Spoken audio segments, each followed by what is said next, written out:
Today, we're going to jump into an absolutely epic battle from Hindu mythology. This is a story that just rips up the rulebook on life and death, where winning the fight actually unleashes an even bigger threat to the universe. So let's just start with the central puzzle, which sounds completely impossible. Imagine you're fighting a demon, and every time you land a blow, he doesn't get weaker, he multiplies. I mean, how on earth do you even begin to fight an enemy who literally creates more of himself from his own blood? Well, to figure that out, we have to start at the beginning, with our main antagonist, a demon named Raktabija. And like a lot of ambitious figures in these stories, he had one single obsession. He wanted to be immortal. And let me tell you, this guy was determined. He performed this incredibly intense penance, meditating for years and years, with so much focus that his sheer willpower started to shake the entire cosmos. It got so intense that he basically forced the creator god, Lord Brahma, to show up and see what was going on. So, Brahma appears, but straight up immortality? That's kinda off the table. It messes with cosmic law. But Raktabija was smart. He found a workaround. He asked for this very specific, very clever boon. From every drop of my blood that falls on the earth, a brand new Raktabija, just as strong as me, will be born.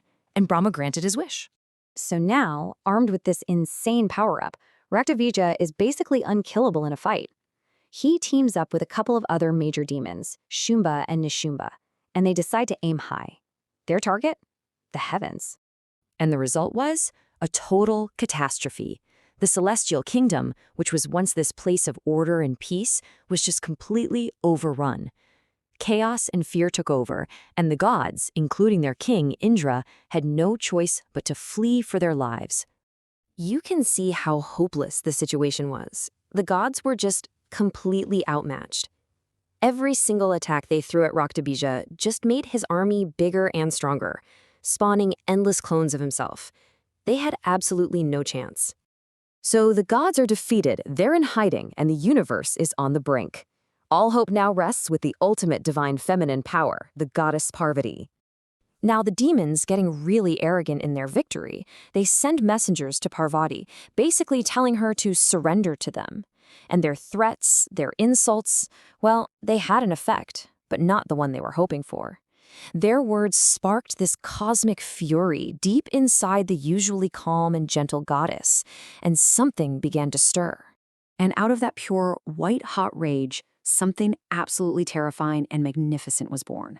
A darker, wilder, fiercer form of the goddess literally burst out of her being, Mahakali, the Great Kali. Her arrival alone made the entire cosmos tremble. She was destruction personified. So the stage is set for the ultimate showdown. You have this unstoppable force of destruction facing off against a seemingly unkillable demon. The endless war of blood was about to kick off. Mahakali, in her absolute fury, doesn't waste a single second. She unleashes her Prachand power, this unbelievably fierce energy, and strikes down the original Raktabija with one blow. That should have been it, right? Game over. But it wasn't. From the blood that splattered all over the battlefield, hundreds of thousands of new Raktabijas just sprang into existence, every single one just as powerful as the first. It's a terrifying paradox, isn't it? The more powerful she was, the more destructive she was, the worse she was actually making the problem. The battlefield became this endless sea of demons, and Mahakali's own rage was just feeding this horrible cycle. So they've hit a wall. A bloody, unwinnable stalemate. It was crystal clear that just hitting things harder wasn't going to work. They needed a totally new and, honestly, a much more brutal strategy.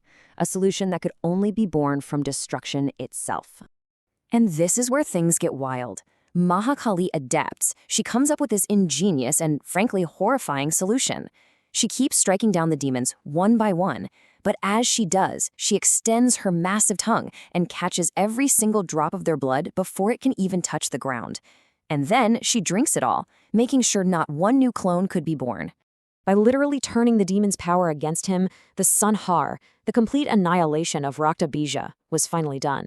But, and this is a huge but, victory came at a very steep price. Now consumed by this bloodlust, Mahakali's rage was totally insatiable and completely out of control. She was so intoxicated by the fight that she began this wild, cosmic victory dance, the Tindav. And it was so powerful, it was literally threatening to shatter the entire universe. And so it fell to her consort, Lord Shiva himself, to try and stop this apocalypse. All the gods are panicking, begging Shiva to do something. But he doesn't meet force with force. Instead, in this amazing act of surrender, he just lies down in her path. As she's caught in her destructive dance, she doesn't see him and accidentally steps on his chest. And the shock of that intimate, completely unexpected moment, it snaps her out of it. Her rage finally melts away and balance is restored to the cosmos. And that really brings us to the heart of this whole story. It's so much more than just an epic tale about gods and demons. It leaves us with this really deep question to chew on. To restore order, how much destruction is actually necessary? It makes you wonder, is real, true creation even possible without it?